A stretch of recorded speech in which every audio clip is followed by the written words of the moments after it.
The war in Israel is definitely hitting Americans hard. When it was starting out, Secretary of State Anthony Blinken said Americans may be among the dead and taken hostage. So we have reports that several Americans may be among the dead. We are very actively working to verify those reports. Similarly, we've seen reports about hostages, and there again, we're very actively trying to verify them and nail that down. And just a few days ago, President Biden himself confirmed that U.S. citizens are among the hostages captured by Hamas, as he condemned the militant group for their sheer evil of its shocking weekend assault on Israel. You know, guys, I have to admit, I have a tenuous grasp at best on what's happening in the Middle East, and I'm trying to be better informed because I know that this will likely touch all of us one way or another. I saw a bumper sticker the other day, Biden in a turban, making the Taliban great again. So yeah, this is getting real fast. Now, the number of United States citizens confirmed to have been killed in the Israel-Hamas war has risen to at least 22. U.S. officials are saying that the death toll could easily increase further as some 20 Americans remain unaccounted for. That is an increase in the death toll from 14 in just one day in a war that has killed more than 2,300 on both sides in 5 days. And President Biden confirmed that Americans are among the hostages that were captured in Israel. He vowed that the United States has Israel's back and that they will make sure that the Jewish and democratic state of Israel can defend itself today, tomorrow, as they always have. I just can't stop thinking about the victims in Israel and how the same thing could happen here with people coming in and not being vetted. They're just all over, but no one knows where. So Biden also renewed his warnings to adversaries who might want to take advantage of this chaos. He has one word for them: don't. I'm pretty sure that struck fear in a lot of people. Now, this is what's really ringing the alarm bells in my head. You heard what we just talked about. Biden looks like he committed more of our defense resources to this Israel-Palestine conflict, meaning other countries may see the opportunity in our weakened defenses. Fighting in Israel could ignite tensions in other countries, particularly between Muslim and Jewish communities. Even China could seize the chance and make their move on Taiwan. With the U.S. busy elsewhere, it might not be in a position to directly intervene in the Taiwan situation, spreading our resources too thin, which could easily create an opening for China. China's historical claim on Taiwan and its sensitivity to the issue, combined with the sense of the U.S. reducing its focus on the region, might embolden China. Now, of course, there's other factors like Taiwan's defenses, how other countries react, economic consequences, and how committed the United States remains to its policy of supporting Taiwan's security. But this Israel-Palestine development out of the blue could definitely change the entire situation. Now, I know I say this all the time, guys, but it's always true.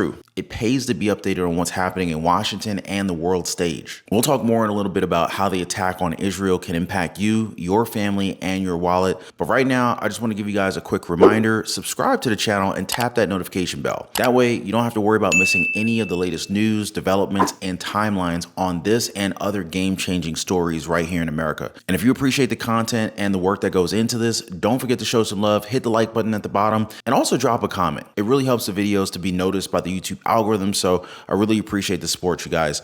Now, so far, White House National Security Advisor Jake Sullivan, he said that the United States does not know the precise number of Americans that were taken hostage, and that the United States at the moment has no plans of putting U.S. troops on the ground. Now, take note, he said at the moment, but already the White House confirmed that it has already begun delivering critical needed munitions and military equipment to Israel, and the Pentagon was reviewing its inventories to see what else it can quickly send over to boost its ally in the war against Hamas. And this is a lot of hardware and spyware that they're bringing into the battlefield.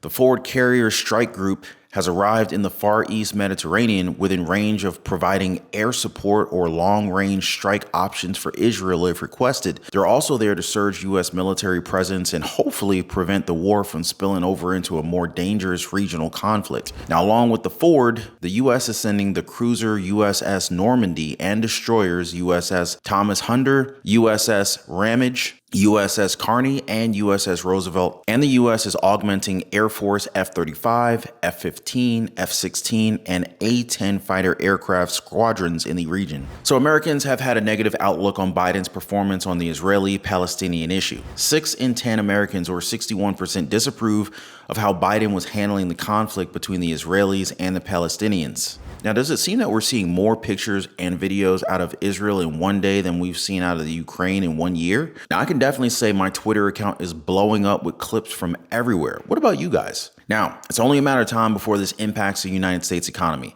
A professor from the University of Arkansas, Fort Smith, says that the Hamas attacks on Israel could start to have an impact on the United States, especially after Israel has enormous influence on the country. Now, in the banking industry and the finance industry, and most importantly, the media, we already have problems with inflation. We have problems with the war in the Ukraine. And everyone saw just how war between two countries can affect the geography and the economy of the world. Now, people on both sides of the border, they're already at war. They're under bombardment every single day. But what they're all afraid of, what they're all talking about, is the next bigger war that they all think is coming. Now, we saw today that the first shipment of the promised U.S. munitions turned up, and the Israeli Defense Forces, they're ramping up as well. They're calling up reservists to 360,000 people today. Now, there's already talk about how the ongoing conflict could lead to potential trade disruptions. The U.S. has strong trade ties with Israel, especially in technology. So interruptions could inadvertently affect American consumers. For example, in Louisiana, much of the technology there, it comes from Israel. Intel, some of the chips in our computers come from Israel. It's a major modern trade partner, and they compare it to even September 11th. This was an attack of the scale and enormity on Israel as the September 11th attacks were in America. And think about how that changed everything for us. This is what Israel's going through in these first 24 hours. Everything's different. That's what the experts are saying. Now let's break down for a second how an Israel-Palestine conflict could impact the United States stock market. It's not a direct cause and effect relationship, but there are some key ways that this conflict could indirectly affect the market.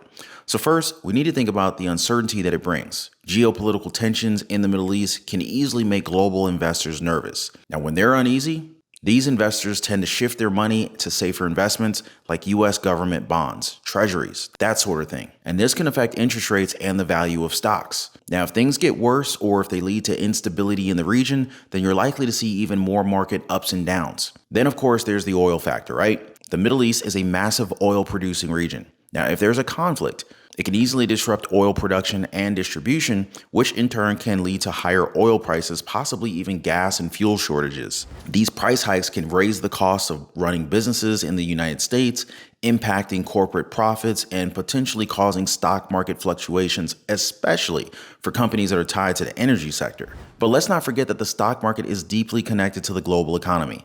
A major Middle East conflict can send ripples throughout the world economy, affecting international trade, supply chains, and of course, performance of multinational companies.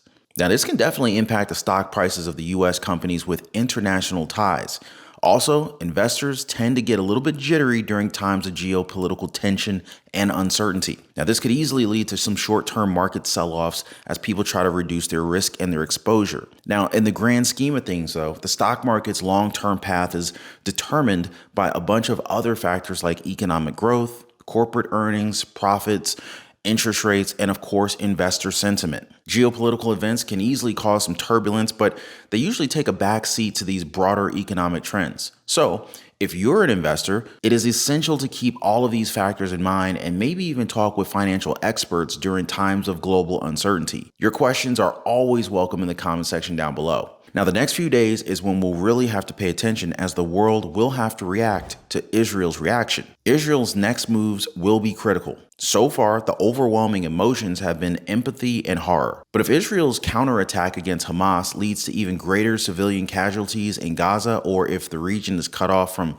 water and electricity for days in an Israeli siege, the politics even inside allied nations may begin to change. Now, in the weeks ahead, it is very possible that the interests of the United States and Israel may go in different directions. Now, if we start seeing evidence that Iran was directly involved in planning the attacks through its proxy Hamas, it's going to put a lot of pressure on Israel to consider a direct strike against Iran. Now, this could get quite intense.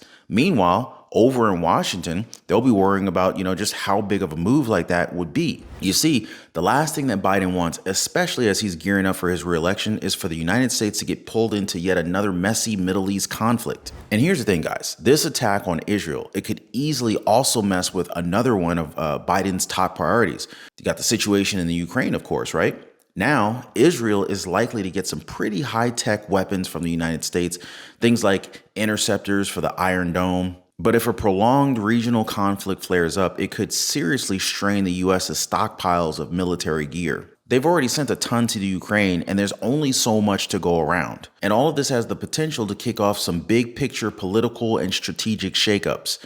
You see, guys, for the last 15 years, the United States has been trying to shift its focus away from the Middle East and towards Asia. But if Beijing and Moscow get the sense that America is getting wrapped up in the Middle East again, it may open opportunities for the U.S. adversaries. Now, there's no official alliance between China, Russia, and Iran against the United States, but foreign policy experts have been losing sleep over this possibility. Now, as the world seems to be splitting into democratic and autocratic camps, leaders in these countries are realizing that they got a lot in common, especially in their shared dislike for Washington. So, if the U.S. starts to face challenges of weaknesses in Europe, the Middle East, or even the Asia-Pacific region, these three could all stand to gain. In the world of politics and international relationships, every move sets off a chain reaction. So the conflict in Israel and Gaza is very likely to have far-reaching effects way beyond the troubled corner of the Middle East. So let's make sure that we pay attention in our coming updates.